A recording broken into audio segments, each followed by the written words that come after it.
Ravennya belum selesai.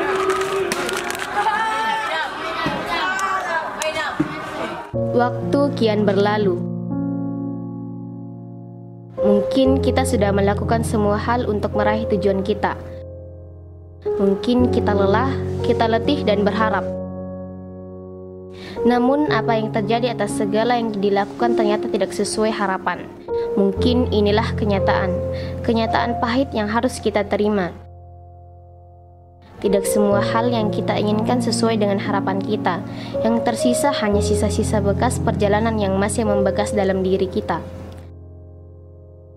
Tapi apakah yang kita lakukan benar-benar sia-sia? Jawabannya mungkin tidak, bergantung dari sudut pandang bagaimana kita melihatnya, yang hanya bisa menjadi kenangan dalam sebuah cerita.